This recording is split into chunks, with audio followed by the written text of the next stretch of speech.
Well, the TSX, as I mentioned, is attempting to bounce off of a one-month low.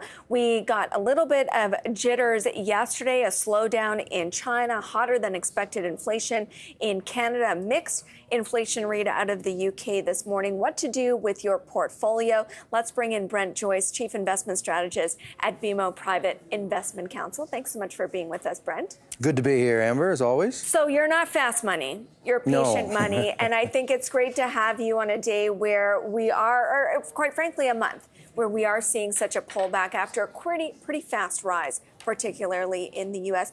How have you approached investing this year? We've been having a lot of conversations with clients about the fact that what we're seeing, both the run-up from last year's bottoms, all right, from the bear market bottoms into the end of July is normal. And similarly, the kind of action that we're seeing here in August is also normal.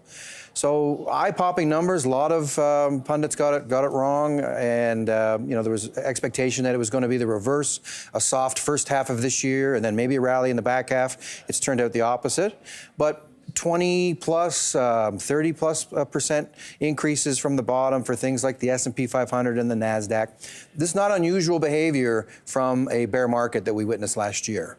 And so trying to calm folks' nerves about the fear of missing out, perhaps maybe not properly positioned.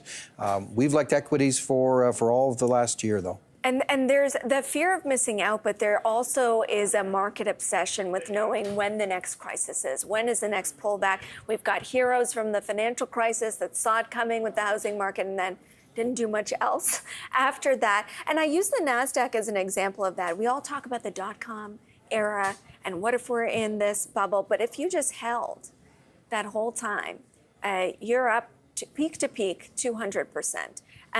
How do you coach investors through that? Because, and I'll say we're guilty of it too, working, when is the next crisis? When is the next crisis? Yeah, it's about trying to set appropriate expectations with 24-hour news and news in the palm of our hands, particularly financial news. Certainly there's lots of distractions out there tugging and pulling on investors. But the notion that markets go up over the longer term, that has never wavered. You start to reference 10 and 15 and 20-year time horizons. Very hard to get investors to focus on that length of long term. But in the here and now, 2, 3, 4% wobbles like we've had in the month of August. I wouldn't even use the language corrections with those kinds of declines. This is very normal. And even 8, 10, 12% corrections, they're a regular course of business for stock investors. I talk about it being the price of admission to being in one of the best asset classes over the long term, is you have to be able to wear through these 7, 8, 10, maybe sometimes 12% corrections. Does that mean you don't pivot very often or very significantly in your stock allocation versus your bond market allocation? Does that remain fairly set? We try to keep it in a multi-quarter time horizon, right, is what we're looking at. And so it depends on your definition of fairly set. You're absolutely right. We're not day traders. But if you have an economy that's looking reasonably solid and you've got valuations that are okay, not great, better in Canada for sure, then an overweight to the best performing asset class through time, which is stocks, makes sense to us. And that's where we have been. So but to counteract that, we have a situation which we haven't had in a long time, is you can now get a decent yield in risk-free money. How tempting is that to you over and above what you're seeing in the stock market? Yeah, I'm hearing a lot of higher for longer when it comes to interest rates in the bond market, and I push back on that. This is not higher for longer. This is normal for longer.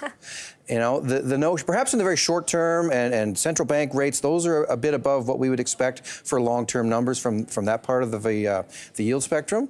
But for 10-year bond yields, 3.5 to 4.25%. These are not numbers that we should be frightened by.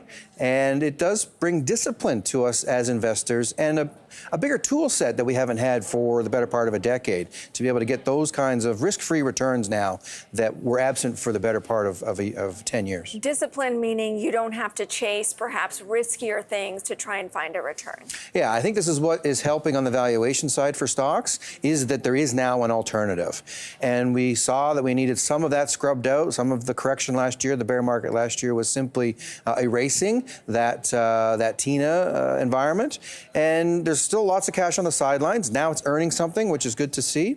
And it does raise the bar. A positive risk-free rate is a healthy place for the economy, for investors, and for society.